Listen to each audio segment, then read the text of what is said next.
Network को। अच्छा जी, आज हमारा जो टॉपिक है वो है स्पोर्ट्स इंजरीज, या फिर इसको स्पोर्ट्स मेडिसिन भी कहते हैं। ठीक है, इंजरीज इन स्पोर्ट्स, तो इसको 3 नाम है, बेसिकली एक ही चीज है। ठीक है,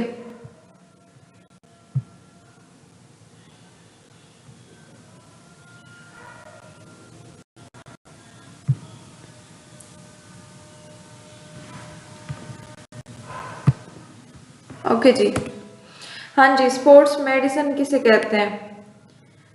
sports medicine is a branch specialised sports medicine is a specialized branch of medicine that focuses on preventing, diagnosing, treating, and rehabilitating injuries related to sports, physical activity, and exercise। ठीक है, तो sports medicine क्या है? एक ऐसी branch है, एक specialised branch है किसकी? मेडिसिन की। ठीक है, ये मेडिसिन की एक ब्रांच है जो किस चीज पर फोकस करती है? On preventing, diagnosing, treating and rehabilitating. ठीक है, यानी कि जो चोटें लगती हैं उसकी उससे प्रिवेंट करना, उसकी रोकथाम करना, डायग्नोसिंग यानी कि उसकी इलाज वगैरह करना, उसकी तशखीस करना। ठीक है, ट्रीटिंग उसका इलाज करना, एंड रिहेबिलिटेटिंग और मतलब उस चीज को दोबारा से ठीक करना, उसकी बहाली करना। ठीक है, related to sports, physical activity and exercise, तो किसके अंदर,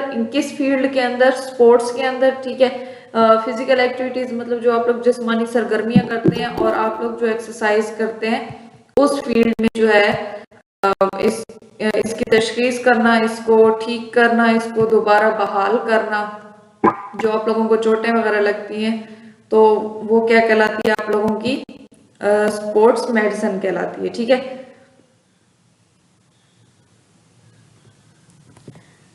ओके जी। इसमें हम डिफरेंट ब्रांचेस देख लेते हैं।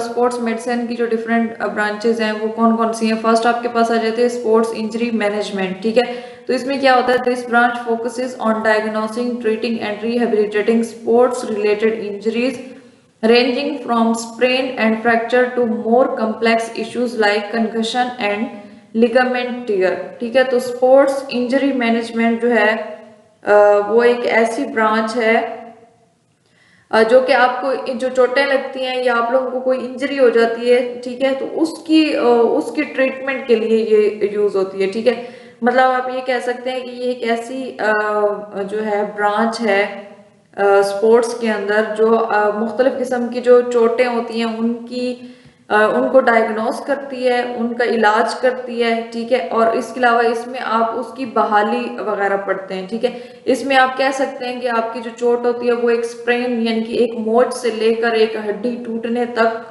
या इससे भी ज्यादा जो कम्प्लेक्स इश्यूज आते हैं वो भी हो सकते हैं, जैसे कि कंकशन। ठीक है, तो इसको दिमागी चोट कहते हैं। ठीक है, लिगामेंट टियर, जो आप लोगों के जो लिगामेंट्स होते हैं वो फट जाते हैं। ठीक है, तो मतलब सिंपल चोट से लेकर बहुत ही सीवियर चोट तक जो सारा ट्रीटमेंट किया जाता है वो किस में होता है?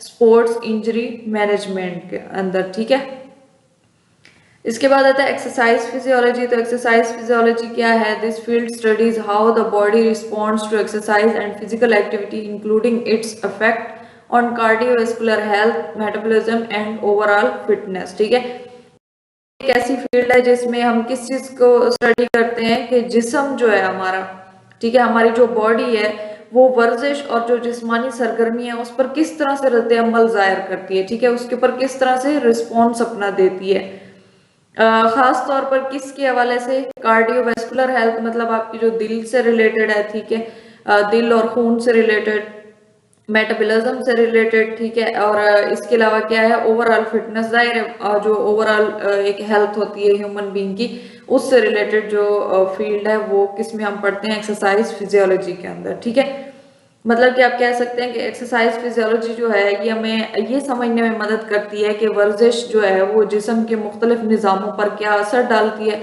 ठीक है, ताकि वर्जिश के जो प्रोग्राम है उनको ज़्यादा मौसर और महफूज बनाया जा सके। ठीक है, तो ये हम इसमें पढ़ते हैं। नेक्स्ट हमारे पास आ जाता है sports nutrition.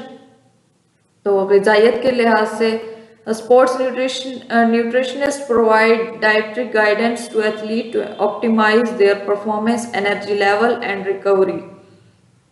They tailor diets to individual needs and the demand of specific sports. तो जो न्यूट्रिशनिस्ट होते हैं वो क्या करते हैं, जो न्यूट्रिशनिस्ट होते हैं वो खिलाड़ियों को ज़ाहिर है ग़िज़ाई रहनुमाई देते हैं कि किस तरह से उन्होंने अपनी डाइट को प्लान करना है, ठीक है, किस तरह से उन्होंने अपनी खुराक खानी है जो उनकी सेहत के लिए अच्छी हो या उनको मज़ीद जो है तवानाई फराहम करे। और इसके अलावा जो है अगर बेसिक में यहाँ पर टू द पॉइंट आप उनको इसका बताऊं तो इसमें यह है कि स्पोर्ट्स न्यूट्रिशनिस्ट का मकसद क्या होता है कि उनका मकसद होता है कि खिलाड़ियों को ऐसी खुराक देना जो उनके जिस्म को ज़्यादा तवानाई दे, जल्दी थकावट ना होने दे, और जो भी वो एक्सरसाइज करते हैं या जिस भी कंपटीशन जिसमें वो पार्टिसिपेट कर रहे हैं उसके बाद जल्दी सेहत याब होने में मदद करें। मतलब जाहिर है जब आप लोग किसी कंपटीशन में पार्टिसिपेट करते हैं तो आपकी एनर्जी क्या होती है, लूज हो जाती है। तो ये ऐसी डाइट प्लान करके आपको देते हैं कि आप जब उस कंपटीशन के बाद वो चीज़ें खाते हैं, वो डाइट लेते हैं, तो आप दोबारा अपने आप को रिकवर कर लेते हैं, ठीक है। तो ये स्पोर्ट्स न्यूट्रिशन का काम होता है। नेक्स्ट हमारे पास आ जाती है sports psychology. Sports psychologist work with athletes to enhance mental resilience, focus, motivation, and coping skills, all of which can greatly impact an athlete's performance, ठीक है। तो अब स्पोर्ट्स साइकोलॉजिस्ट क्या करते हैं, यहाँ पर टू द पॉइंट मैं आपको बताऊं तो स्पोर्ट्स साइकोलॉजिस्ट क्या करते हैं कि खिलाड़ी के जो मेंटल पहलू होते हैं ना, मतलब जो ज़हनी पहलू होते हैं उन पर तवज्जो देते हैं, ठीक है। और इसका मकसद क्या होता है कि खिलाड़ी मुकाबले में जो स्ट्रेस में आ जाता है, दबाव में आ जाता है, उसमें भी वो पूरा एतमाद रहे, ठीक है, वो एक ही पॉइंट के ऊपर कंसंट्रेशन रखे, मतलब जो भी वो काम कर रहा है, ये जो भी वो खेल खेल रहा है उसके ऊपर ही उसकी तवज्जो रहे, ठीक है। और इसके अलावा वो पॉजिटिव रहे ताकि उसकी जो कारकर्दगी है वो बेहतरीन हो सके। तो मतलब उसकी जो परफॉर्मेंस है बेसिकली उसको इन्हेंस करने के लिए, उसके ऊपर तवज्जो देने के लिए जो है स्पोर्ट्स साइकोलॉजी में जो है हम सब कुछ पढ़ते हैं। नेक्स्ट हमारे पास बायोमैकेनिक्स आ जाती है। तो biomechanics analyse the mechanics of movement, studying how force act on the body during physical activity, ठीक है। तो इसमें क्या करते हैं कि हम लोग जो मूवमेंट के जो हरकत के जो मैकेनिक्स है उसके हवाले से पढ़ते हैं, यानी कि हमारी बॉडी के ऊपर कोई भी फोर्स है, जो भी हम फिजिकल एक्टिविटीज कर रहे हैं उसका हमारी बॉडी के ऊपर क्या असर होता है, हमारे जिस्म के ऊपर जो है उसका क्या असर होता है। This knowledge helps in designing equipment and improving techniques to prevent injuries, यानी कि ये क्या करती है कि इसके ज़रिए हम ऐसे आलात बना लेते हैं, आलात बनाते हैं, डिज़ाइन करते हैं, या फिर आप कह सकते हैं कि ऐसी टेक्निक्स बनाते हैं जो कि हमें इंजरी से प्रिवेंट करती है, मतलब चोट लगने से बचाती है। तो मतलब कि क्या है कि बायोमैकेनिक्स जो है वो खिलाड़ियों की हरकत, जैसे कि आप कह सकते हैं कि जैसे दौड़ना, छलांग लगाना, गेंद फेंकना, ठीक है, इन चीज़ों को साइंसी तौर पर समझने में मदद देती है, ठीक है। और इससे क्या होता है कि इससे जो कोचेज होते हैं और ट्रेनर्स होते हैं वो उनको ये समझ आ जाती है या वो ये समझ जाते हैं कि हमने किस तरह से खिलाड़ियों को ट्रेन करना है और किस तरह से जो है खिलाड़ी अपनी कारकर्दगी बेहतर करके जो चोटें हैं उनसे बच सकते हैं, ठीक है। तो बेसिक ये मकसद होता है बायोमैकेनिक्स का।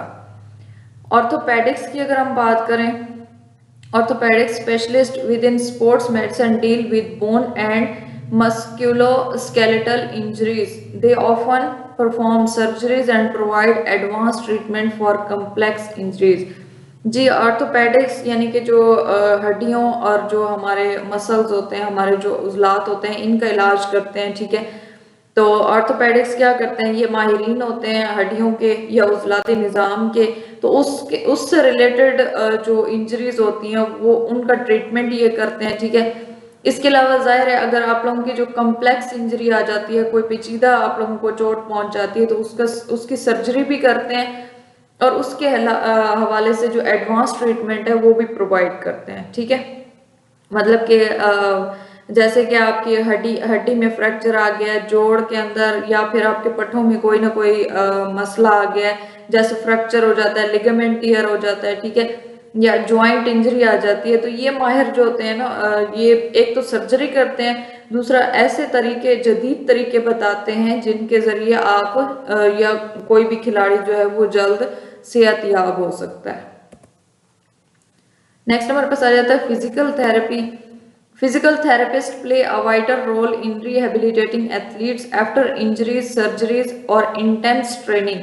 They design exercise programs to restore mobility and strength. अब फिजिकल थेरेपिस्ट क्या करते हैं? फिजिकल थेरेपिस्ट खिलाड़ियों को जो है जब उनको चोट लगती है, ठीक है, या उनकी सर्जरी होती है, या फिर उनकी बहुत सख्त किस्म की उन्होंने ट्रेनिंग कर ली है, तो उसके बाद किस तरह से उन्होंने अपनी बॉडी को फिट करना है, रिहेबिलिटेट करते हैं, मतलब उनकी जो भी वो चोट है या जो भी उनको प्रॉब्लम है उसको किस तरह से बहाल करना है, ठीक है, तो इसमें अहम किरदार अदा करते हैं जो फिजिकल थेरेपिस्ट होते हैं। अब वो क्या करते हैं कि वो ऐसे एक्सरसाइज प्रोग्राम्स बताते हैं, ठीक है, या ऐसे वर्जिश के जो प्रोग्राम होते हैं वो तैयार करते हैं जो जिस्म की जो मोबिलिटी, ठीक है, या उसकी स्ट्रेंथ को जो है दोबारा से बहाल करते हैं, मतलब उसकी मूवमेंट को और उसकी स्ट्रेंथ को दोबारा से बहाल करते हैं, ठीक है। तो इसमें क्या होता है, फिजिकल थेरेपी थेरेपिस्ट का मकसद क्या होता है? दोबारा खिलाड़ियों को दोबारा से खेल में वापस ले आना। इसमें वर्जिश और स्ट्रेचिंग की एक्सरसाइजेज होती हैं, डिफरेंट किस्म की वैसे एक्सरसाइजेज होती हैं, और मुख्तलिफ किस्म के जो हैं मेडिकल ट्रीटमेंट्स इस्तेमाल किए जाते हैं ताकि जो एक खिलाड़ी का जिस्म है उसको दोबारा नॉर्मल किया जा सके और दोबारा वो अपनी स्पोर्ट्स के अंदर पार्टिसिपेट कर सके। ठीक हो गया। ओके, नेक्स्ट हमारे पास रिहेबिलिटेशन आ जाता है। This branch focuses on designing structured programmes to help athletes recover from injuries and surgeries with the aim of restoring their functionality and performance। ठीक है, तो ये भी तकरीबन सेम ही है इसमें और उसमें कोई इतना खास फर्क नहीं है। बस इसमें ये है कि रिहेबिलिटेशन में ज़ाहिर है ये एक ऐसी ब्रांच है जो किस चीज़ पर फोकस करती है, यानी कि ये एक ऐसी ब्रांच है जो ऐसे मुनज़्ज़म जो प्रोग्राम होते हैं उनको तैयार करती है या उनके ऊपर तवज्जो देती है जो खिलाड़ियों को जो चोट होती है, चोट और सर्जरी के बाद किस तरह से उन्होंने सेहतयाब होना है, ठीक है, इसके ऊपर वो तवज्जो देती है, ये इसमें वो हेल्प करती है। ठीक है, और इसका बेसिक मकसद क्या होता है कि जिस्मानी जो कारकर्दगी है और जो परफॉर्मेंस है उसको दोबारा से बहाल किया जाए। ठीक है, ओके, नेक्स्ट हमारे पास आ जाता है स्पोर्ट्स साइंस रिसर्च। ठीक है, researchers in this field study various aspects of sports exercise and physical performance to improve our understanding of human physiology and develop new techniques for athletes। ठीक है, तो sports science research यानी कि खेलों का जो साइंसी मुताला होता है, ठीक है, तो इस फील्ड के अंदर क्या होता है, इस फील्ड के अंदर जो रिसर्चर्स होते हैं वो क्या करते हैं कि जो आप लोगों की स्पोर्ट्स मतलब खेल, आपकी एक्सरसाइज, वर्जिश या आपकी जो फिजिकल परफॉर्मेंस होती है यानी कि जो आपकी जिस्मानी कारकर्दगी होती है उसके मुख्तलिफ पहलुओं का मुताला करते हैं। ठीक है, किसके लिए? टू इम्प्रूव, किसके लिए? ताकि जो इंसानी जिस्म है, जो ह्यूमन फिजियोलॉजी है, ठीक है, जो इंसानी जिस्म की जो फिजियोलॉजी है उसको बेहतर तौर पर समझा जा सके और जो खिलाड़ी हैं उनके लिए नई टेक्निक्स तैयार की जाए। ठीक है, खिलाड़ियों के लिए क्या किया जाए? नई टेक्निक्स तैयार की जाए। और ये नई टेक्निक्स किस लिए तैयार की जाती हैं? ताकि उनकी कारकर्दगी बेहतर हो सके। और इसके अलावा क्या होता है कि वो ज़ाहिर है हम लोग इंजरीज पढ़ रहे हैं तो इंजरीज से बचाव हो सके। ठीक है, नई टेक्निक्स इस वजह से तैयार की जाती हैं। ओके, स्पोर्ट्स मेडिसिन की अगर हम बात करें, sports medicine physicians, these doctors specialise in providing medical care for athletes, diagnosing injuries, managing medical conditions related to physical activity and helping athletes stay healthy. तो स्पोर्ट्स मेडिसिन फिजिशियंस क्या करते हैं? Basically ये डॉक्टर्स होते हैं। ठीक है, तो ये डॉक्टर्स क्या करते हैं कि खिलाड़ियों को ऐसी मेडिकल केयर देते हैं मतलब वो मेडिकल केयर देते हैं उनको, और इसके अलावा क्या करते हैं कि उनकी जो इंजरीज होती हैं उनको डायग्नोस करते हैं, उनकी तशखीस करते हैं कि उसको किस टाइप की इंजरी आई है। इसके अलावा क्या करते हैं कि उनकी जो फिजिकल एक्टिविटी होती है, ठीक है, उसके मुतालिक बीमारियों का इलाज करते हैं और खिलाड़ियों को सेहतमंद रहने में मदद करते हैं, ठीक है। मतलब कि वो ना सिर्फ चोटों का इलाज करते हैं बल्कि जो खिलाड़ी होते हैं उनकी मुकम्मल सेहत, उनकी ग़िज़ा, उनकी जो जिस्मानी कारकर्दगी हो गई, उन सब के ऊपर ही वो तवज्जो देते हैं ताकि वो बेहतरीन हालत में खेल सकें, ठीक है। नेक्स्ट हमारे पास आ जाता है sports performance enhancement. This area involves developing training programme, strategies and technologies to help athletes to improve their strength, speed, agility and overall performance. तो अब स्पोर्ट्स परफॉर्मेंस इन्हेंसमेंट में क्या आ जाता है कि किस तरह से कारकर्दगी को बेहतर बनाना है, ठीक है।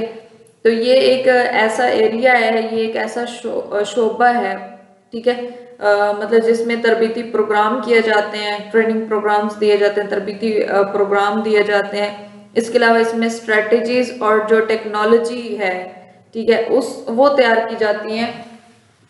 और इस इनकी बेस पर क्या होता है कि ये किस किस्म की ट्रेनिंग प्रोग्राम्स होते हैं, स्ट्रेटजीज या टेक्नोलॉजीज होते हैं जो खिलाड़ियों की जो स्ट्रेंथ होती है, यानी कि उसकी ताकत, उसकी स्पीड, उसकी रफ्तार और उसकी एजिलिटी, मतलब उसकी लचक एंड ओवरऑल परफॉर्मेंस, और जो मजमूई उसकी कारकर्दगी है उसको किस तरह से आप लोगों ने बेहतर बनाना है, ये इस चीज के ऊपर फोकस करती है, ठीक है। मतलब इसमें आप कह सकते हैं कि इसमें जो आजकल की जो जदीद दौर आ रहा है तो उसके लिहाज से वर्जिशें सिखाई जाती हैं, ठीक है, फिटनेस टेस्ट लिए जाते हैं। इसके अलावा न्यूट्रिशन वगैरह के हवाले से उसमें बताया जाता है, या फिर जो साइंटिफिक इक्विपमेंट्स आजकल आ रहे हैं तो उसका किस तरह से इस्तेमाल करना है, तो ये सारा कुछ जो है इसके अंदर सिखाया जाता है ताकि जो एक स्पोर्ट्स के अंदर खिलाड़ी वगैरह है तो उसकी कारकर्दगी बेहतर हो सके, किस तरह से उसने अपनी कारकर्दगी को बेहतर बनाना है, ठीक है। तो ये सारा इसमें सिखाया जाता है। नेक्स्ट हमारे पास आ जाता है injury prevention. Professionals in this field work to minimize the risk of injuries in athletes through education, training techniques, proper equipment and awareness campaigns, ठीक है। तो इंजरी प्रिवेंशन यानी कि चोटों से किस तरह से बचाव करना है, तो ये एक ऐसी फील्ड है जिसके अंदर जो प्रोफेशनल्स होते हैं वो खिलाड़ियों में जो चोटों के खतरात होते हैं उनको कम करने के लिए उनको एजुकेट करते हैं, उनको तालीम देते हैं, और जो ट्रेनिंग टेक्निक्स होती हैं, मतलब जो दुरुस्त ट्रेनिंग टेक्निक्स होती हैं या न्यू ट्रेनिंग टेक्निक्स होती हैं वो सिखाते हैं, और प्रॉपर इक्विपमेंट्स उन्हें दिए जाते हैं। और इसके अलावा जो है उनको अवेयरनेस कैंपेन्स दी जाती हैं, मतलब कि उनको बताया जाता है कि आप लोगों ने किस तरह से वार्म अप करना है, किस तरह से एक्सरसाइज करनी है, किस तरह से आप लोगों ने सही तरह से जूते पहनने हैं अपनी स्पोर्ट्स के लिहाज से। इसके अलावा किस तरह से आप लोगों ने जो इक्विपमेंट्स का इस्तेमाल करना है, ठीक है, और किस लिमिट तक आप लोगों ने अपने बॉडी पार्ट्स को मूव करना है या उनका इस्तेमाल करना है ताकि आप चोटों से बच सकें, ठीक है। तो ये सारा इसमें आ जाता है। ओके जी, नेक्स्ट हमारे पास आ जाता है history of sports medicine in sports science and physical education, ठीक है। तो इसकी हिस्ट्री की बात कर लेते हैं। इसमें फर्स्ट ऑफ ऑल आ जाती हैं एशियंट सिविलाइजेशन, यानी कि जो कदीम तहजीबें थी उनके हवाले से। तो इसमें फर्स्ट क्या है, Egypt, China and Greece were among the first to connect health, exercise and injury care, ठीक है। तो जो कदीम ज़माना है उसमें इजिप्ट यानी कि मिस्र को कहा जाता है, चीन और जो यूनान था, ठीक है, इसमें सबसे पहले जो है इन्होंने सेहत, वर्जिश और जो इंजरी केयर यानी कि चोटों का इलाज है इन सबको आपस में जोड़ा था, ठीक है। सबसे पहले इन्होंने कनेक्शन बनाया था कि किस तरह से जो है खेलों के दौरान जो चोटें लगती हैं उनका इलाज जरूरी है या इलाज किया जा सकता है, ठीक है। एशियट ग्रीस, हिप्पोक्रेट्स एंड गैलन, तो इनके बारे में पढ़ लेते हैं। Hippocrates 460 to 370 BC discussed diet, exercise and manage and massage for maintaining health, ठीक है। तो हिप्पोक्रेट्स ने क्या किया था, हिप्पोक्रेट्स ने किस तरह से सेहत को बरकरार रखने के लिए ग़िज़ा, ठीक है, आपकी डाइट, आपकी ग़िज़ा, आपकी वर्जिश और जो मसाज के तरीके थे वो सिखाए थे, इनकी अहमियत पर जोर दिया था, ठीक है। तो यहाँ पर एक पॉइंट आप लोग लिख लें, अपनी कॉपीज वगैरह रखा करें अपने पास, पॉइंट्स लिखते जाया करें कि हिप्पोक्रेट्स को जो है तिब का बाप भी कहा जाता है, ठीक है, फादर ऑफ मेडिसन भी कहा जाता है, किसको, हिप्पोक्रेट्स को, ठीक है। और वो ये समझता था कि अच्छी ग़िज़ा और जो मुनासिब वर्जिशें होती हैं ये बीमारियों से बचने का एक बेहतरीन तरीका है, ठीक है। नेक्स्ट हमारे पास गैलन आ जाता है, इसका एरिया जो है टाइम पीरियड 129 टू 216 AD है। Physician to gladiators is often called the first post sports doctor, ठीक है। तो गैलन को क्या कहा जाता है, फर्स्ट स्पोर्ट्स डॉक्टर कहा जाता है। He treated injuries and promoted training for performance. अब गैलन जो है इसको पहला स्पोर्ट्स डॉक्टर कहा जाता है, ठीक है। और इसने क्या किया था, इसने इंजरीज का इलाज किया था, मतलब चोटों का इलाज करना किस तरह से किया जाता है ये उस चीज में काम करता था। और इसके अलावा जो है आप लोग किस तरह से अपनी परफॉर्मेंस को बेहतर बना सकते हैं ये उसके हवाले से भी ट्रेनिंग देता था, ठीक है। इसके बाद ओलंपिक गेम्स की अगर हम बात करें तो 776 BC में आप लोगों को पता है कि ओलंपिक गेम्स का स्टार्ट हुआ था। अर्ली ओलंपिक्स जो थी उनका स्टार्ट हुआ था। Early sports competitions required knowledge of training, nutrition and injury care. अब यहाँ पर आप लोग देख लें कि 776 BC में भी जो कदीम यूनान था वहां पर भी जब एक मुनज़्ज़म तौर पर जो खेलें स्टार्ट हुई थी उस वक्त भी खिलाड़ियों को ख़ास वर्जिशें करवाई जाती थी, डाइट प्लान बताए जाते थे और जो उनका इंजरी केयर थी, मतलब उसकी जो जिस्मानी इलाज वगैरह किया जाता था उन सब के तरीके सिखाए जाते थे, ठीक है। तो ये 776 BC से भी पहले से आप कह सकते हैं कि ये स्पोर्ट्स मेडिसिन या स्पोर्ट्स इंजरीज जो है मौजूद है। नेक्स्ट हमारे पास मिडल एजेस टू रिनेसेंस आ जाता है 5th to 16th सेंचुरी, ठीक है। Decline of organized sports in Europe during the middle ages. तो यहाँ पर जो दरमियानी दौर है तो 5वीं से 16वीं सदी तक, तो इसमें थोड़ा सा जो है खेलों में जवाल आया था, ठीक है। इस दौर में जो है मजहबी और जो समाजी पाबंदियां थी उनके बायस जो स्पोर्ट्स थी, जो खेलें थी उनमें उनको बहुत कम कर दिया गया था। यूं समझ लें कि बिल्कुल उनका डिक्लाइन आ गया था, खत्म हो गई थी तकरीबन, ठीक है। तो ज्यादातर जो तवज्जो थी वो जंगजू और जो मजहबी तालीम थी उन पर दी जाती थी और उन्हीं के लिहाज से ही जो जिस्मानी तरबियत थी और जो खेलें थी उनको अहम समझा जाता था। बाकी जो कॉमन जो लोग थे वो इसमें पार्टिसिपेट नहीं करते थे, ठीक है। Renaissance revival to 15 to 16 century, physical activity emphasized for military training, health and education. तो यहाँ पर जो है 15वीं और जो 16वीं सदी है उसमें थोड़ा बहुत जो है जिस्मानी सरगर्मियों को जो मिलिट्री ट्रेनिंग थी, मतलब फौजियों की जो तरबियत थी उसके लिहाज से, हेल्थ सेहत के लिहाज से और एजुकेशन इसके लिहाज से अहम समझा जाने लगा था। यानी कि यहाँ से थोड़ा सा जो है इसका ये दोबारा अपने जो इनकी जोश था उसमें वापस आने लग गई थी, गेम्स दोबारा मुनक्किद होने लग गई थी, ठीक है। Physicians and educators began writing about exercise physiology and energy prevention, ठीक है।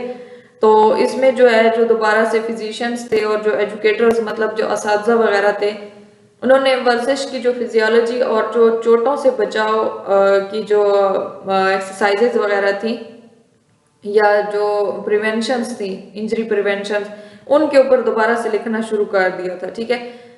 जो कि बाद में किसकी बुनियाद बना, स्पोर्ट्स मेडिसिन की बुनियाद बनाता है, ठीक है। नेक्स्ट हमारे पास 18 एंड 19 सेंचुरी की अगर हम बात करें, इसमें साइंटिफिक फाउंडेशन आ जाती है, ठीक है। इसमें साइंसी जो दौर था उसकी बुनियाद रखी गई थी। Rise of physical education in schools, ठीक है। तो इसमें क्या हुआ था, जो फिजिकल एजुकेशन के जो स्कूल थे उसके अंदर जिस्मानी तालीम को फ़रोग दिया गया था। Germany, Sweden and Denmark develop systematic gymnastic program. तो ये जो मुख्तलिफ हैं ममालिक, इन्होंने ख़ास किस्म के जिमनास्टिक प्रोग्राम मुनक्किद किए थे, जहाँ पर जो है मुख्तलिफ किस्म की वर्जिशें करवाई जाती थी और किसके ज़रिए साइंटिफिक जो रूल्स थे उनको फॉलो करते हुए, ठीक है। तो उसके बाद जो है ये प्रोग्राम बाद में दुनिया भर के जो स्कूल थे और जो मिलिट्री ट्रेनिंग थी उनमें एज अ सैंपल करवाए जाते थे, मतलब एक नमूना बन गए थे उन लोगों के लिए, दूसरी ममालिक के लिए। Early medical interest in anatomy and physiology of exercise, prevention and treatment of sports injuries, training for military fitness, ठीक है। तो इसमें जाहिर है जो अर्ली मेडिकल इंटरेस्ट थी, यानी कि किस चीज़ में दिलचस्पी जाहिर होने लगी थी, anatomy and physiology of exercises में, ठीक है, यानी वर्जिश, जिस्म वर्जिश के दौरान कैसे काम करता है, ठीक है। या फिर आप लोगों ने जो है किस तरह से जो इंजरीज होती हैं, जो चोटें होती हैं, उनसे किस तरह से आप लोगों ने अपनी रोकथाम करनी है या उनका इलाज किस तरह से करना है, ठीक है।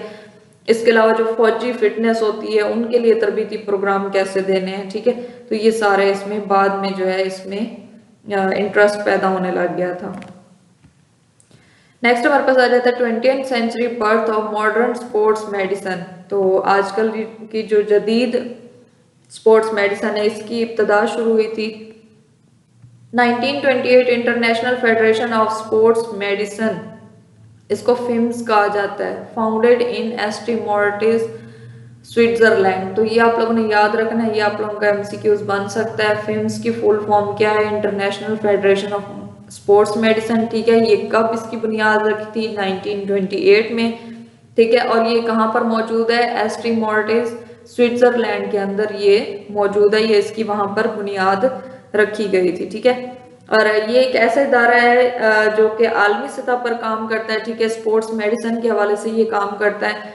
और इसमें जो है खेलों से मुतल्लिक जो मेडिकल आप कह लें या फिर जो तहकीकें वगैरह होती हैं, ठीक है, ये किस तरह से जो है ट्रेनिंग प्रोग्राम्स मुनक्किद करने हैं या उनके अंदर कौन सी चेंजेस लानी है, ये सारा जो है इसी के अंदर, इसी फेडरेशन के अंदर ही होता है, ठीक है। ये सारा यही तय करते हैं। Sports medicine evolve from treating injuries to studying, कि अब स्पोर्ट्स मेडिसिन ने जो आपकी सिर्फ चोटें थी उससे उसकी हद तक वो महदूद नहीं रहते, बल्कि इसमें जो है और शोबे भी इस्तेमाल किए गए थे या और शोबे भी इसमें शामिल किए गए थे, जैसे कि एक्सरसाइज फिजियोलॉजी, ठीक है, वर्जिश के हवाले से फिजियोलॉजी, न्यूट्रिशन यानी कि आपकी ग़िज़ाइयत हो गई, और साइकोलॉजी और स्पोर्ट्स परफॉर्मेंस के खेलों में जो है नफ्सियात की कारकर्दगी, नफ्सियात और कारकर्दगी या नफ्सियाती कारकर्दगी किस तरह से इस्तेमाल होती है, ठीक है। और इसके अलावा क्या था? World war 1 and 2 increase research in physical rehabilitation and training. तो वर्ल्ड वॉर 1 जो हुई थी, जंग अजीम अव्वल और दोम, तो उसके बाद जो है इसके ऊपर ज्यादा काम किया गया था। किसकी वजह से? कि जंगों के दौरान जो जख्मी फौजी थे ना, उनकी सेहत को किस तरह से बहाल करना है या उनको किस तरह से बहाल करने की ज़रूरत है। तो ये किस में हम लोगों ने पढ़ा, जो है हम लोग देखते हैं रिहेबिलिटेशन में, ठीक है। तो ये सारा जो है ज़्यादा इसकी, अगर आप कह लें इसको फ़रोग जो है जंग अजीम अव्वल और दोम के बाद जो है इसके ऊपर ज़्यादा काम किया था। ओके, नेक्स्ट हमारे पास आ जाता है integration into sports science and physical education mid late 20th century, के 20वीं सदी के बाद की अगर हम बात करें, उसके दरमियानी और जो उसका आखिरी दौर है उसकी अगर हम बात करें, sports science expanded to include, तो इसमें स्पोर्ट्स साइंस जो है वो मजीद एक्सपेंड हो गई, ठीक है, इसका दायरा कार मजीद वसी हो गया। और इसमें कौन कौन से शोबे शामिल किए गए थे? एक्सरसाइज फिजियोलॉजी, ठीक है, वर्जिश की फिजियोलॉजी, बायोमैकेनिक्स इसमें शामिल की गई थी, स्पोर्ट्स साइकोलॉजी शामिल की गई थी और स्पोर्ट्स न्यूट्रिशन भी इसमें शामिल की गई थी, ठीक है। इसके बाद है physical education adopted medical principles for, तो जो आप लोगों की फिजिकल एजुकेशन है उसने मेडिकल प्रिंसिपल्स को अपनाया था, किसके लिए?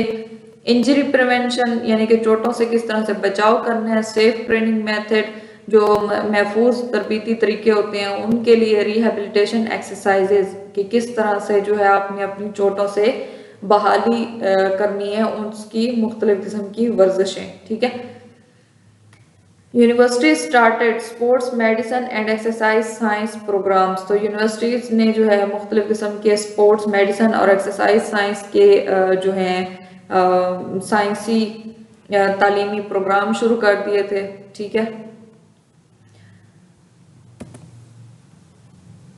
ओके, नेक्स्ट हमारे पास आ जाता है 21st सेंचुरी मॉडर्न एरा। तो इसमें किस चीज़ पर फोकस किया जाता था, मतलब 21वीं सदी जो कि जदीद दौर है, इसमें सबसे ज़्यादा तवज्जो किसके ऊपर थी? Evidence based practice in injury treatment and rehabilitation, ठीक है।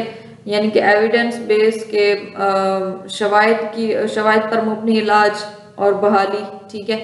Performance enhancement using technology, wearable motion analysis के टेक्नोलॉजी के जरिए कारकर्दगी में बेहतरी लाना, जैसे पहनने के काबिल जो आलात होते हैं या फिर जो हरकत का एनालिसिस होता है, हरकत का जो तज्जिया होता है वो करना। प्रिवेंटिव केयर मतलब के स्क्रीनिंग और फिटनेस टेस्ट वगैरह लेना। मतलब आप ये कह सकते हैं कि 21वीं सदी में जो है स्पोर्ट्स मेडिसिन में जदीद साइंस और जो टेक्नोलॉजी थी उसने बहुत ज़्यादा तरक्की की, ठीक है। और ये जो अब जो है अब चोटों के इलाज तजर्बे से नहीं बल्कि तहकीक से किया जाता है, और उसके अलावा उसके ऊपर एविडेंस यानी कि शवाहिद की बुनियाद पर किया जाता है। जैसे कि खिलाड़ियों की कारकर्दगी बढ़ाने के लिए मुख्तलिफ किस्म के सेंसर्स इस्तेमाल किए जाते हैं, वेरेबल डिवाइसेस इस्तेमाल की जाती हैं, या मोशन एनालिसिस जैसे आलात जो होते हैं वो इस्तेमाल किए जाते हैं। जबकि फिटनेस टेस्टिंग के जरिए चोटों से पहले ही बचाव मुमकिन किया जाता है, मुमकिन बनाया जाता है, ठीक है। तो ये आजकल का मॉडर्न एरा है।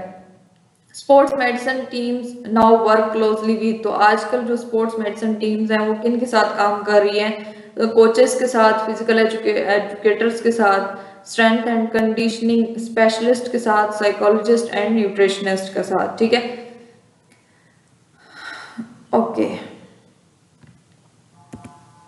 नेक्स्ट हमारे पास आ जाता है importance in sports science and physical education. तो इसकी इंपॉर्टेंस की अगर हम बात करें अहमियत की फॉर स्पोर्ट्स साइंस, तो स्पोर्ट्स साइंस के लिए provide medical and physiological knowledge to optimize training and performance, ठीक है। यानी कि आप कह सकते हैं कि स्पोर्ट्स मेडिसिन जो है वो खिलाड़ियों के जिस्म के निज़ाम को किस तरह से उसने साइंसी बुनियादों की साइंस की बुनियाद पर जो है समझने में मदद करता है, ठीक है। और इसके अलावा ये बताता है कि वर्जिश जो है वो जिस्म पर किस तरह का असर डालती है, किस तरह से आप लोग अपनी कारकर्दगी को बेहतर बना सकते हैं, और किस तरह से आप लोग चोटों से बच सकते हैं, ठीक है।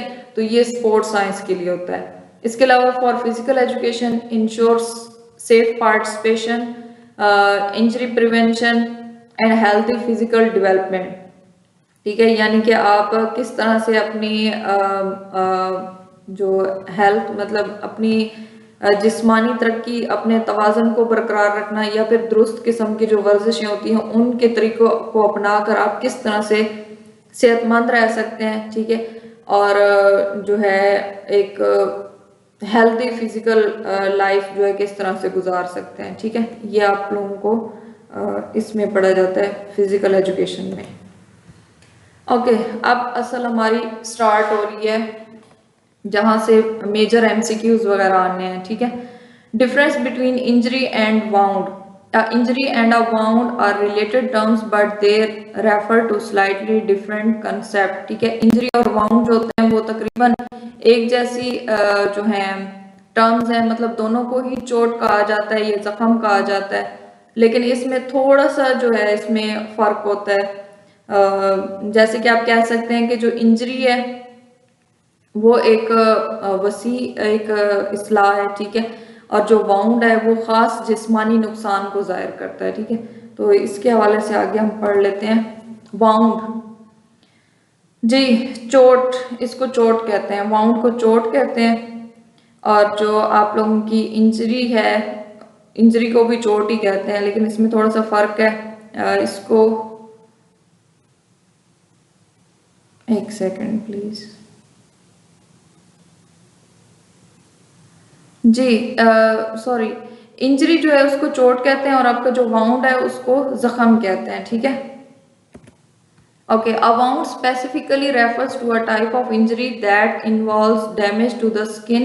It is an opening or break in the skin surface that can expose underlying tissues to potential infection. ठीक है, यानी कि आपका जो वाउंड है वो एक ऐसा खास जख्म है जो कि आपके जिल्द या जिस्म के नीचे मौजूद जो आप लोगों के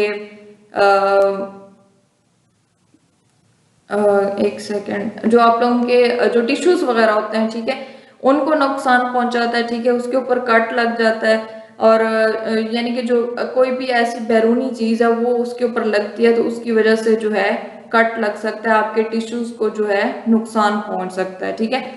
Wound can be caused by cuts, abrasion, punctures or other forms of trauma that breach the skin's protective barrier। अब इससे क्या होता है कि जो आप लोगों के ऊपर प्रोटेक्टिव एक लेयर होती है जिल्द की, उससे वो जो जख्म है नीचे चला जाता है, या वो चीज जो होती है जो जिस तरह से एक चाकू हो गया, ठीक है, या आप लोगों ने बहुत ज्यादा सख्त किस्म की खारिश कर दी है, या किसी वजह से जो है आपके जिस्म के अंदर कोई सुराख सा बन गया है, ठीक है, तो ये उसकी वजह से जो है क्या होता है कि हमारे पास एक वाउंड बन जाता है, यानी कि वो एक जख्म बन जाता है, ठीक है। अब आप कह सकते हैं कि जख्म वो हालत है कि जब आप लोगों की जो जिल्द होती है वो टूट जाती है, वो फट जाती है, ठीक है, और जो जिस्म का जो अंदरूनी हिस्सा होता है ना वो बाहर आ जाता है या बाहर नजर आने लग जाता है, ठीक है, या बाहर के जो जरासीम है वो उसके ऊपर असरअंदाज करने लग जाते हैं, ठीक है। तो इसमें आप कह सकते हैं कि किसी नोकदार चीज से, किसी रगड़ से जो है आप लोगों को ये वाउंड पहुंच सकता है, ठीक हो गया। तो इसके अलावा बस ये इतना ही है। इसके बाद नेक्स्ट इंजरी देख लेते हैं। इंजरी को क्या कहते हैं? चोट कहते हैं। An injury is a broad term that encompasses any harm or damage to the body, whether it's physical, psychological or emotional।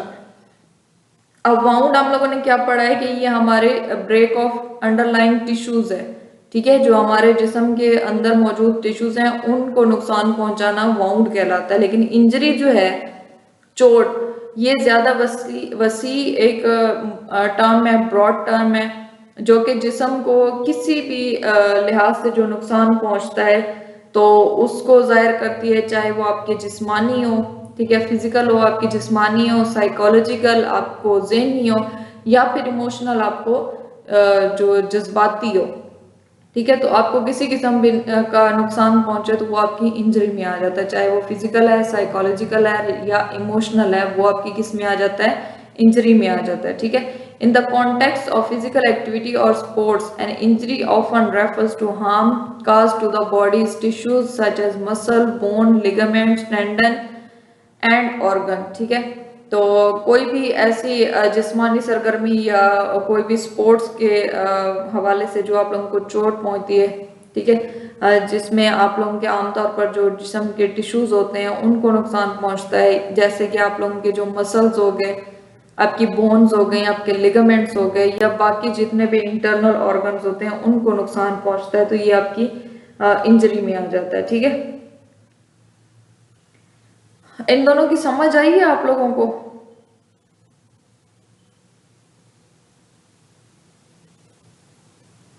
Injury and wound की समझ आई है?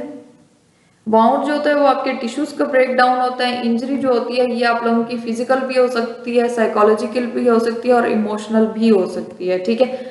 अब यहाँ पर देखिए, injuries can result from accident, trauma, overuse और other factors and they can vary in severity from minor to severe. अब यहाँ पर देखें कि जो इंजरी होती है, ठीक है, जो चोट होती है वो आप लोगों को किसी एक्सीडेंट के जरिए पहुंच सकती है, ट्रॉमा के जरिए यानी कि कोई सदमात वगैरह, कोई सदमा हो गया आपको, उसके जरिए, ओवर यूज यानी कि आप लोगों ने किसी बॉडी पार्ट को बहुत ज्यादा यूज कर लिया है, ठीक है, या इसके अलावा मुख्तलिफ किस्म के जो वजूहात होती हैं उनकी वजह से हो सकती है, ठीक है। और इनकी क्या होती है, ये वेरी करते हैं फ्रॉम माइनर टू स्फीयर, मतलब इनकी जो शिद्दत होती है ना वो मामूली से लेकर बहुत ज्यादा स्फीयर, बहुत ज्यादा संगीन तक हो सकती है। Injuries can manifest in various forms including cuts, fractures, sprain, strain, dislocation and more. तो इंजरीज के अंदर जो है मुख्तलिफ किस्म की जो है फॉर्म्स होती हैं, मुख्तलिफ सूरतें होती हैं, जैसे कि कट लग जाना, ठीक है, फ्रैक्चर हड्डी का टूट जाना, स्प्रेन मोच आ जाना, स्ट्रेन आपके पट्टे खिंच जाते हैं, ठीक है, डिसलोकेशन यानी कि आपका जोड़ जो है अपनी जगह से हिल जाता है या जोड़ का निकल जाना, ठीक है। और इस तरह की मुख्तलिफ किस्म की जो आप लोगों के बॉडी को नुकसान पहुंचते हैं वो आपकी इंजरी में आते हैं, ठीक है। Okay, types of injuries in physical education बहुत इंपॉर्टेंट है। स्प्रेन या स्ट्रेन, इनमें से अक्सर एक एमसीक्यू तो जरूरी आता है, ठीक है। तो इनके दरमियान फर्क आप लोगों को पता होना चाहिए, स्प्रेन और स्ट्रेन के दरमियान। These are injuries to ligament sprains or muscle tendon strain caused by overstretching or tearing। तो यहाँ पर देखें, इंजरी टू लिगामेंट है तो वो क्या है, आपकी स्प्रेन है, मतलब आपके यहाँ पर ये देखें ये लिगामेंट है, इसके अंदर फट गया है, ठीक है। तो इसको क्या कहते हैं आप लोग, स्प्रेन कहते हैं। लिगामेंट के टीयर को क्या कहते हैं, लिगामेंट की इंजरी को स्प्रेन कहते हैं, ठीक है। और मसल टेंडन्स, और आपके जो मसल और टेंडन्स के अंदर इंजरी आ जाती है, ठीक है, ये आपका टेंडन है, ये आपका मसल है। तो यहाँ पर देखें ये आपके मसल में जो है इंजरी आई है, यहाँ पर आपके टेंडन में इंजरी आई है। तो इन दोनों में से किसी एक में भी अगर इंजरी आ जाती है तो वो आपकी स्ट्रेन कहलाती है। और ये किस वजह से होती है, ओवर स्ट्रेचिंग की वजह से, क्या आपने अपने उस बॉडी पार्ट को बहुत ज्यादा खींच लिया है, ठीक है, तो उस वजह से जो है आप लोगों को स्प्रेन या स्ट्रेन होती है। They often occur due to sudden movements और इनएडिक्वेट वार्म अप, कि आप जब बहुत ज्यादा जो है वार्म अप कर लेते हैं, ठीक है, या वार्म अप नहीं करते और अचानक से कोई हरकत करते हैं, कोई मूवमेंट करते हैं, तो उसकी वजह से जो आपको स्प्रेन या स्ट्रेन होती है, ठीक है। ओके, नेक्स्ट हमारे पास आ जाता है फ्रैक्चर्स। फ्रैक्चर कहाँ पर होते हैं, broken bones usually result from high impact collision, falls और एक्सीडेंट्स ड्यूरिंग फिजिकल एक्टिविटीज। तो फ्रैक्चर्स किस में होते हैं, हमारी बोन्स के अंदर, हमारी हड्डियों में होते हैं, ठीक है। कि आमतौर पर अगर आप लोगों का टकराव किसी चीज के अंदर हो गया, तेजी से टकराव हुआ है, ठीक है, आप गिर गए हैं बहुत जोर से, या कोई ऐसी फिजिकल एक्टिविटी आप लोगों ने परफॉर्म कर ली है जो कि बहुत सीवियर किस्म की थी, तो उस दौरान जो है आपको फ्रैक्चर्स हो सकते हैं। नेक्स्ट हमारे पास आ जाता है कंट्यूशन एंड ब्रूसेस, ठीक है। These injuries occur when blood vessels under the skin rupture due to impact causing discoloration and pain। तो ये किस वजह से होते हैं कि जब आप लोगों के जो क्या नाम है, ब्लड वेसल्स होते हैं जो स्किन के नीचे मौजूद है, जब उसके ऊपर बहुत जोर से कोई चीज लगती है तो वहां पर वो जगह जो होती है वो उसका रंग बदल जाता है, ठीक है। जैसे यहाँ पर देखें वो गिरा, उसको घुटने के ऊपर चोट लगी है तो उसका घुटने का रंग क्या होने लग गया, नीला सा होने लग गया, ठीक है, पर्पल, पिंक पर्पल हो गया। तो इस तरह से जो जिस्म के ऊपर नील पड़ जाते हैं और दर्द सा महसूस होता है तो वो किस में आ जाता है, कंट्यूशन एंड ब्रूसेस के अंदर आ जाता है। नेक्स्ट हमारे पास डिसलोकेशन आ जाता है। तो क्लास एंड होने वाली है, मैं आपको वैसे सिंपल वर्ड्स में बता देती हूँ। डिसलोकेशन क्या होता है कि जब एक हड्डी दूसरी हड्डी से हट जाती है, मतलब जो जोड़ होता है आप लोगों का वो मिसप्लेस हो जाता है, तो उसको क्या कहते हैं, उसको हम डिसलोकेशन कहते हैं, ठीक है। नेक्स्ट हमारे पास कंकशन आ जाता है। तो कंकशन में क्या होता है कि आप लोगों का जो सर होता है वो अगर किसी चीज के साथ बहुत जोर से लगा है, ठीक है, किसी जगह पर लगा है, किसी इक्विपमेंट के अंदर लगा है, कोई बॉल आप लोगों को सर के ऊपर लगी है, तो मतलब आपके दिमाग के ऊपर कोई चोट लगी है, आपके सर पर कोई चोट लगी है, तो वो कंकशन में आ जाता है, ठीक है। ओके, ओवर यूज इंजरीज, तो आप लोगों ने बहुत ज्यादा जो है मूवमेंट कर ली है, एक ही जो मूवमेंट है उसको बहुत बार आप लोगों ने रिपीट किया है, ठीक है, रेपिटेटिव मूवमेंट्स कर लिए हैं, तो उसकी वजह से जो है आपको इंजरीज आ जाती हैं, उसकी वजह से आपको स्ट्रेस फ्रैक्चर हो सकता है, टेंडेनाइटिस हो सकता है या बर्साइटिस हो सकता है। तो ये सारे हम आगे एक्सप्लेनेशन के साथ पढ़ेंगे। फिलहाल आप लोगों को इंजरीज का पता होना चाहिए। ओवर यूज इंजरीज कौन सी होती हैं कि आप जब एक ही मूवमेंट को बार बार करते हैं तो वो जो आप लोगों के जो बॉडी पार्ट होता है जो बार बार यूज हो रहा होता है उस जगह पर इंजरी आ जाती है, ठीक है। नेक्स्ट हमारे पास मसल क्रैम्प्स आ जाते हैं कि आप लोगों ने जो है आपके जो पट्टों का खिंचाव होता है, ठीक है, कि आपका जो पट्टा है वो अचानक से जो है वो सिकुड़ जाता है, ठीक है। तो ये अमूमन जो है डिहाइड्रेशन की वजह से यानी कि पानी की कमी की वजह से होता है या फिर थकावट की वजह से होता है कि आपके पट्टे जो होते हैं वो खिंच जाते हैं। नेक्स्ट हमारे पास आ जाता है हीट रिलेटेड इलनेस। जाहिर है गर्मी से रिलेटेड होता है, ठीक है। तो आप लोग अगर बहुत ज्यादा स्पीयर हॉट जो है मौसम है, गर्म मौसम है, उसके अंदर आप लोग बाहर जाकर कोई भी एक्टिविटी परफॉर्म करेंगे, फिजिकल एक्टिविटीज करेंगे, तो उसमें जो है आप लोगों को डिहाइड्रेशन हो जाती है, हीट एग्जॉशन हो जाती है या फिर हीट स्ट्रोक हो जाते हैं, ठीक है। ओके, नेक्स्ट हमारे पास आ जाता है लिगामेंट टियर, ठीक है। तो लिगामेंट टियर क्या होता है? ये जो हमारे पास लिगामेंट्स होते हैं, ठीक है, ये क्या होते हैं? ये फट जाते हैं, ठीक है। इसकी वजह क्या होती है कि आप लोग जो है अचानक से भाग रहे हैं और अचानक रुक जाएं, ठीक है। आप लोगों ने अचानक से अपने बॉडी पार्ट को मूव किया है, मोड़ दिया है, ठीक है, या फिर आपने चलते चलते आप अचानक से अपनी साइड चेंज कर लें, ठीक है। तो उसकी वजह से जो है अगर आप लोगों को प्रैक्टिस नहीं है तो फिर आपको ACL इंटीरियर क्रूशिएट लिगामेंट का सामना करना पड़ता है। ओके, नेक्स्ट हमारे पास आ जाता है मेनिस्कस टियर, ठीक है। तो मेनिस्कस टियर में क्या होता है कि जो आपके जो घुटने में जो मेनिस्कस होता है, ठीक है, इसके अंदर जो यानी कि ये जो घुटने के अंदर एक नरम सा कार्टिलेज होता है ना, यहाँ पर देखें, ये घुटने के अंदर नरम सा कार्टिलेज होता है, तो इसके अंदर कोई चोट लग जाती है तो इसको फिर मेनिस्कस टियर कहा जाता है। ये जो कार्टिलेज है इसको बेसिकली मेनिस्कस कहा जाता है, ठीक है। इसके अंदर कोई चोट आ जाती है तो इसको मेनिस्कस टियर कहा जाता है। टेंडन इंजरी, तो ये जो हमारा टेंडन है, ठीक है, अगर ये किसी वजह से जो है फट जाता है, ठीक है, या इसके अंदर कोई किसी किस्म की चोट लग जाती है तो इसको टेंडन इंजरी कहा जाता है और इसको टेंडनाइटिस भी कहते हैं, ठीक है। तो ये ओवर यूज की वजह से हो सकता है या कोई भारी चीज आके लगी है तो उसकी वजह से हो सकता है। नेक्स्ट हमारे पास स्ट्रेस फ्रैक्चर्स आ जाते हैं, ठीक है।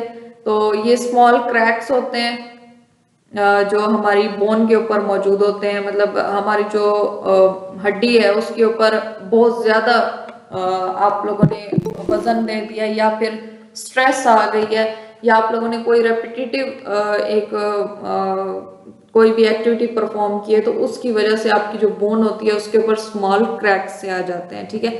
तो ये बेसिकली रनर्स और जंपर्स के अंदर जो है इसको ज्यादा देखा जाता है। इसके बाद मसल इंजरीज आ जाती हैं, ठीक है। तो आपके जो मसल्स हैं, आपके जो उजलात हैं या जो आपके जो पट्टे हैं उनके अंदर जो चोटें आती हैं उनको मसल इंजरीज कहते हैं। तो ये किस वजह से होती है कि अगर आप लोगों ने सही तरह से वार्म अप नहीं किया, आपके अंदर थकावट थी या फिर आप लोगों ने कोई अचानक और बहुत ही फोर्सफुल मूवमेंट परफॉर्म किया, ठीक है, तो उस टाइम आप लोगों को मसल इंजरी होती है। नेक्स्ट हमारे पास आ जाता है कट्स एंड एब्रेशंस, ठीक है। तो ये माइनर कट्स भी हो सकते हैं, जैसे कि यहाँ पर देखिए ये खराश वगैरह है, ठीक है, खारिश वगैरह हो गई, इस तरह से लेकर बहुत ही स्पीयर किस्म के जो होते हैं जो कट्स लग जाते हैं, जिल्द फट जाती है, तो ये सारा जो है इसके अंदर पढ़ते हैं हम लोग।